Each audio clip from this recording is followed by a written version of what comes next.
Les hommes se levèrent et fixèrent leur regard dans la direction de Sodome. Abraham les accompagna pour les reconduire. Or, l'Éternel avait dit « Tairai-je à Abraham ce que je veux faire ? Abraham ne doit-il pas devenir une nation grande et puissante et une cause de bonheur pour toutes les nations de la terre ?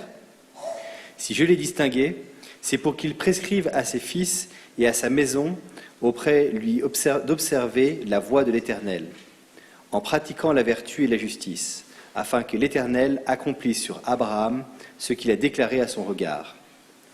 L'Éternel dit, « Comme le cri de Sodome et de Gomorrhe est grand, comme leur persévérité est excessive, je veux y descendre, je veux voir si, comme la plainte en est venue jusqu'à moi, ils se sont livrés aux derniers excès. Si cela n'est pas, j'adviserai. » Les hommes quittèrent ce lieu et s'acheminèrent vers Sodome. Abraham était encore en présence de l'Éternel. Abraham s'avança et dit, « Anéantiras-tu d'un même coup innocent avec le coupable ? Peut-être y a-t-il 50 justes dans cette ville. Le feras-tu périr aussi et ne pardonneras-tu pas à la contrée en faveur des 50 justes qui s'y trouvent ? Loin de toi d'agir ainsi, de frapper l'innocent avec le coupable, les traitant tous deux de même façon. Loin de toi. Celui qui juge toute la terre serait-il un juge inique ? L'Éternel répondit, « Si je trouve à Sodome, au sein de la ville, 50 justes, je pardonnerai à toute la contrée à cause d'eux. » Abraham reprit en disant, « De grâce, j'ai entrepris de parler à mon souverain, moi poussière et cendre. Peut-être à ces 50 justes en manquera-t-il 5 ? Détruiras-tu pour 5 une ville entière ? Il répondit, « Je ne sévirai pas. Si j'en trouve 45. » Il insista encore en lui disant, « Peut-être s'y en trouvera-t-il 40 ? » Il répondit, « Je m'abstiendrai à cause de ces 40. » Il dit, « De grâce, que mon souverain ne s'irrite point de mes paroles. Peut-être t'en trouvera-t-il 30 ? Il répondit, « Je m'abstiendrai, si j'en trouve 30. » Il reprit, « De grâce, puisque j'ai osé parler à mon souverain, peut-être s'en trouvera-t-il 20 ? Il répondit, « Je renoncerai à détruire en faveur de ces 20. » Il dit, « De grâce, que mon souverain ne s'irrite pas, je ne parlerai plus que cette fois. Peut-être s'en trouvera-t-il 10 ? Il répondit, « Je renoncerai à détruire en faveur de ces 10. » L'Éternel disparut lorsqu'il eut achevé de parler à Abraham, et Abraham retourna à sa demeure.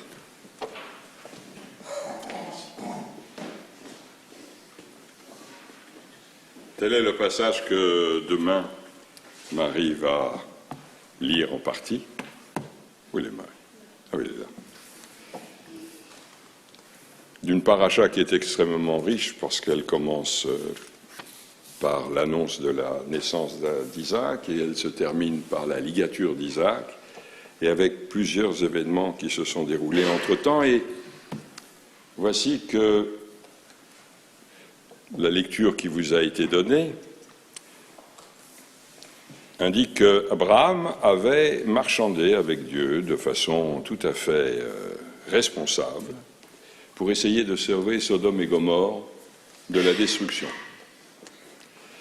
Sodome et Gomorrhe qui étaient des villes dans la tradition juive qui étaient corrompues jusqu'à un point extrême. Abraham n'a pas réussi. Mais ce qui est intéressant, c'est qu'il y a un des premiers versets de cette paracha qui dit la chose suivante. « Car je le connais, afin qu'il enjoigne à ses descendants et à ceux de sa maison après lui, et ils garderont le chemin de l'Éternel pour faire générosité et jugement, afin que l'Éternel fasse advenir sur Abraham ce qu'il a dit à son propos, c'est-à-dire qu'il sera une bénédiction. » Il y a plusieurs points qui sont intéressants. D'abord, le texte dit « qui est dative », car je l'ai connu. Et quand on lit le 4e chapitre de la Genèse, et on sait que Adam et Ève se sont connus, c'était pour dire qu'ils avaient une intimité entre eux, une intimité totale, à l'intérieur de laquelle il n'y avait pas d'espace, en quelque sorte.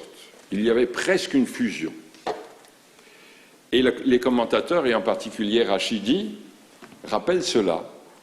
Il dit, dans le fond, la connaissance, la véritable connaissance de l'autre, c'est quand cette connaissance, elle est liée également à une empathie avec l'autre. Et Dieu dit, j'aime en quelque sorte Abraham. Et c'est pourquoi je l'ai distingué, et Abraham s'est distingué lui-même, afin qu'il enjoigne à ses descendants